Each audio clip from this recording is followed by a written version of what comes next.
Nagsalita na po ulit itong si former Senator Trillanes patungkol po dito sa 18 ex-marine na nagsalita ng kung ano-ano at ng kung ano-anong pag-aakusa laban po sa ating presidente, mga kababayan, at sa iba pang mga politiko, at laban din dito kay former Senator Trillanes kasi meron pong nabisto dito, mga kababayan, etong si former Senator Trillanes kung sino nga ba ang posibleng nagpondo dito po sa 18 ex-marine na nag-aakusa laban po sa kanila. So ngayon, pakinggan po natin itong nakita nating balita galing po, mga kababayan, dito po sa PRTV Prime Media. Sabi po dito, Trillanes, pera ng Duterte Camp para sa 18 ex-marine ang ibinukeng, mga kababayan. So ito, i-play po natin. Milyong-milyong pondo ang inilabas umano ng kampo ng mga Duterte para mabayaran ang 18 nagpakilalang Marines, ayon kay dating Senator Sonny Trillanes. Sinasabing target nitong pagsabaying guluhin ang investigasyon ng International Criminal Court, paggulong ng impeachment laban kay Vice President Sara Duterte at destabilization. Oy, shoutout kay Archie Baroy, ano yun? Beroya, si Reza Force, mega love shoutout po. At saka kay Ma'am Chay Cheer, mega love shoutout po sa inyo. Thank you po sa panonood. Sa gobyerno. Yan ang exclusive na umarangkadang balita ni JM Pineda. Full support si dating AFP Chief of Staff General Hermogenes Esperon sa paglutang ng 18 mga dati umanong Marines at bodyguard ni Saldico. Git nito na dapat imbestigahan ang mga paratang nila. Pero ang pagpanig na yan ni Esperon, kaduda-duda para kay dating Senador Antonio Trillanes IV. Siyempre, sino ba naman ang papanig sa mali kung walang kapalit? Natural, may perang kapalit yan, mga kababayan, kaya pumanig sa mali. Alam naman nilang maling-mali na yung mga sinasabi nung 18 ex-marine, kahit wala namang ebidensya o patunay na totoo yung sinasabi nila, abay kinampihan pa nila. So ibig sabihin, mga kababayan, baka nga totoo ito pong sinasabi dito ni Philip Lustre Jr. na kung saan, mga kababayan, sumuka or sumusuka si Mans Carpio ng 300 billion sa operation daw po ng Marines or ng 18 ex-marine, mga kababayan. At 150 million kay Mike Defensor at 50 million kay Levy at 5 million sa bawat isa sa 18 ex-marine. O yan o, wait lang, tanggalin ko yung comment section bago tayo bumalik ulit sa balita. Basahin natin na itong balitang lumabas galing po sa Masang Pilipino. Sabi po dito, mga kababayan, ito daw ayon po kay Lustre, ayan, inusisa ang umanay 300 million na pondo ni Mans Carpio para sa operasyon ng 18 ex-marines. Nagbitiw ng tanong sa social media ang political commentator na si Philip Lustre Jr. kaugnay sa umanay pondo na inilabas para po sa operasyon ng 18 dating miyembro ng Philippine Marines na naglabas ng mga aligasyon laban po kay BP Sara Duterte. Sa kanyang post, inwestiyon ni Lustre kung si Mans Carpio, asawa ng Vice Presidente, ang umanay naglabas ng kabuang 300 million para po sa naturang operasyon. Ay sa kanya, posibleng hinati umano ang nasabing halaga kung saan 150 million ang napunta po kay Mike Defensor at 50 million naman po kay Attorney Levy Baligud at tigpa 5 million sa bawat isa sa 18 dating ex-marine, mga kababayan. O ayan o, gaano kaya po katotoo? Ito pong tanong ni Sir Philip Lustre Jr. dito po sa kampo ni Vice President Sara Duterte. Kasi biruin nyo, mga kababayan, sumusuka daw ngayon si Mans Carpio ng 300 million pesos at yung 150 million ay para daw po kay Mike Defensor, kaya pala ganun na lamang katindi ang pagsisinungaling. At yun naman pong 50 million ay para daw po, mga kababayan, kay Attorney Baligod. At yung tigpa 5 million, bawat isa ay para po dun sa 18 ex-marine at dun pa sa iba mga kasamahan. O ayan o, ganun po sila kayaman at ganun katindi. Siyempre, ikaw ba naman, mga kababayan, allegedly, masangkot ka sa pagpapagulong ng bilyon-bilyong halaga ng ipinagbabawal na bato habang itinutumba yung mga kababayan po nating pobre nung mga panahon ng Duterte administration.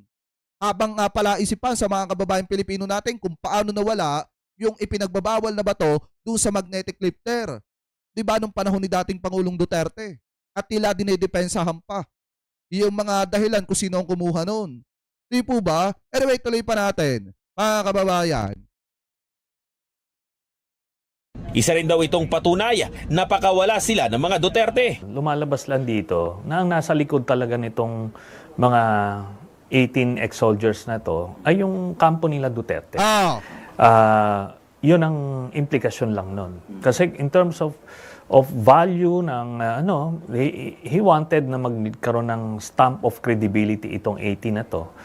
Pero ang problema is yung sinabi nila talagang butas-butas, nagkabuhol-buhol. Tama. At sila mismo Kasi lalo na si Levy Baligud, mga kababayan. Di po ba abogadong-abogado pa man din, halata ang pagsisinungaling? Nabisto pa ni Miss Jessica Soho na biglang nagbago ang testimonya habang isinasagawa yung interview doon po sa 18 ex-marine. Doon pa lang makikita nyo, mga kababayan, na kung nagsasabi ng totoo, hindi ka dapat mag-iba-iba ang sinasabi mo. Diba, alam nyo ba, mga kababayan, sa korte, pag sinampahan ka ng kaso, siguro alam to ng maraming abogado na kung ano lang, yung isinampang kaso laban sa'yo, yun lang yung pag-uusapan. At yung ebidensya na nakapaloob lang dun sa usapin po na yon. Anong nangyari, mga kababayan, dito kay Baligod, yung aligasyon nila, salas na nadadagdagan, nababawasan, or nababago. Di po ba? Yun na nangyayari. Kaya nga, mga kababayan, tama po yung sinabi dito ni former Senator Trillanes na paiba-iba na yung sinasabi. Ano po? Anyway, tuloy pa natin. sulong, nag-retract. Yun ang pinaka-problema niyan. Naniniwala rin ang dating senador na may kasama doon na babawi ng mga testimonya nila. Eventually, ganito mangyayari. Sabi dito, kulang pa ng 10 million, 290 lang yan. May kupit pang 10 million. Paano yung mga magpapakalat na vlogger? Imposible namang wala yun. Baka yung 10 million, ipinondo na doon. Baka lang naman. Diba, mga kababayan? Siyempre, hindi naman pag-uusapan yung kwentong barbero ng 18 ex-marine kung walang tagapagpakalat nun at walang mga vlogger na magpapabango nun. Diba, mga kababayan? At syempre may media pa na kaalyado sila na kailangan pumick up nun. Di po ba, mga kababayan? Yun ba, sa tingin nyo, tatanggap kaya ng mga tigli naman pong tig 50,000 yung iba dyan? Di po ba? Baka doon idinala. Tayo na may nagtatanong lang. Anyway, tuloy pa natin. Diyan. Several weeks down the road, meron babaliktad dyan at aaminin niya yung lahat. Tama, Kung ano totoo. yung mga nangyari behind the scenes, magkaadong binayad, sino ang nagdikta sa kanila na sabihin ko anuman na mga istorya. Kaya doon din pupunta yan. Dapat rin daw, linawin ng mga dating sundalo kung direkta ba silang nagtrabaho kay dating Congressman Zaldico. Tama. Yung tinatawag na placement, kailangan nandoon ka sa isang posisyon na makita mo o magawa mo yung sinasabi mo. Ang karamihan doon, apparently, kung nagtrabaho man sila kay Zaldico, nagbantay doon sa anak, nagbantay sa asawa. So, wala silang placement to say na yung sinasabi nila na nakita nila o ginawa nila. Sabi pa ni Trillanes, milyon-milyon ang mga perang inilabas ng mga Duterte para sa pagpapalutang ng 18 ex-soldiers kasama na ang abogado.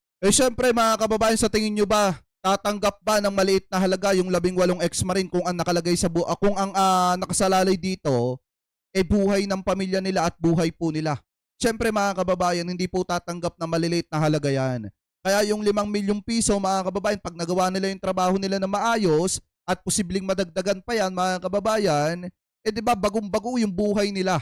Kaso ang problema, paano mo kakainin yung mga ibinayad sa yung yun kung alam mong may nasira ka? Di po ba, mga kababayan? Kasi napakahirap po niyan. Yang kanilang ginagawang yan, sa tingin ba nila na kapag may nawalan sila ng silbi sa mga Duterte, hahayaan pa silang mamuhay ng maayos? Siyempre, hindi, mga kababayan. Di po ba, baka ang ending sa mga yan, mapatulad lang kay Gutesa na hindi na matagpuan kung nasa saan na. Di po ba? Anyway, tuloy pa natin. Nito na si Attorney Levito Baligod. Hindi lang kasi tungkol sa pagdungis sa investigasyon ng ICC at impeachment ni Bibi Sara Duterte ang target nila. Dahil isa rin itong hakbang para sa destabilisasyon sa pamahalaan. Hindi yan sila mawawalan ng mga pagkilos para una, mapatalsik si President Marcos. Kasi pag napatalsik si President Marcos, mababalik sila sa pwesto, mahabol nila yung mga kalaban nila, mapoproteksyon nila yung sarili nila, at makakapangkurakot sila ulit.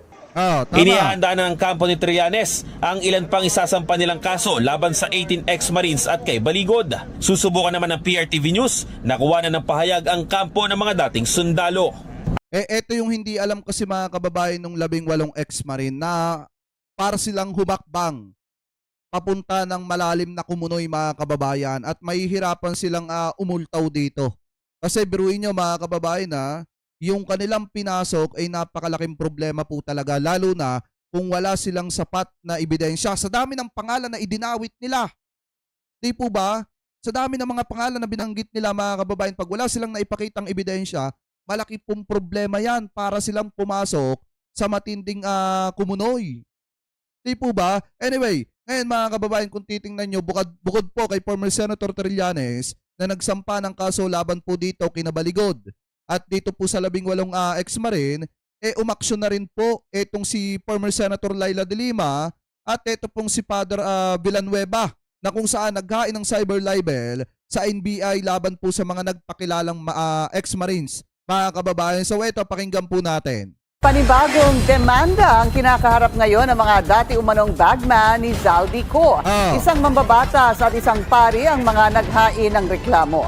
Ang detalye sa agenda report ni Andrea Salve. Magkasabay na naghain ng magkahiwalay na cyber libel complaint sa National Bureau of Investigation sina mamamayang Liberal Party List Representative Laila de Lima at Bahay Kalinga founder Father Flavie Villanueva laban sa kampo ng mga nagpakilalang 18 ex-Marines at bagmen umano ni resigned Congressman Zaldico. Ako, naniniwala ako mga kababayan na siguro paglipas ng ilang linggo baka may mga bumaligtad na dyan po sa 18 ex-Marine na yan at aminin na talagang sila ay binayaran. Kaya po sila nagsalita ng kung ano-ano laban po sa gobyerno at laban po dun sa ibang mga politiko. Naniniwala ako sa sinabi ni former Senator Trillanes na uultaw din yung iba dyan. Paglaban daw ito ni de Lima sa anyay panibagong pagtatangka para sirain ang kanyang reputasyon. Kasama sina de Lima at Villanueva sa idinawit ng ex-Marines na tumanggap umano ng male-maletang kickback mula sa maanumalyang flood control projects. Kalaunan sa isang panayam ay inamin ni Baligod na oversight lang ang pagkakasama ni de Lima sa listahan. Whether nasa maleta, whether sa paper bag o sa kaanumang container, yan po ay kasinungalingan. Libel, defamation of my name, besmirching my reputation, smearing my name. Hindi ko na po sila papayagan na gagawin ito lagi sa akin na sinisiraan ang aking pangalan, ang aking reputasyon. Una na ring itinanggi ni Villanueva na ang Bahay Kalinga na kumakanlong sa mga biktima ng extrajudicial killings ay tumanggap ng pera galing kay Ko.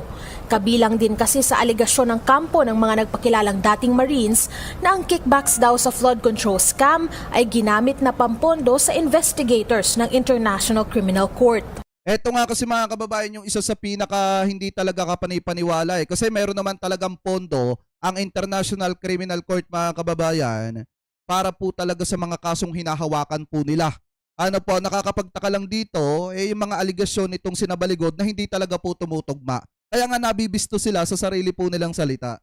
Pahayag to na yung panonokhang ng buhay ay kaduktong sa panonokhang ng katotohanan. Sobra na. Hindi na natin papayagan ito.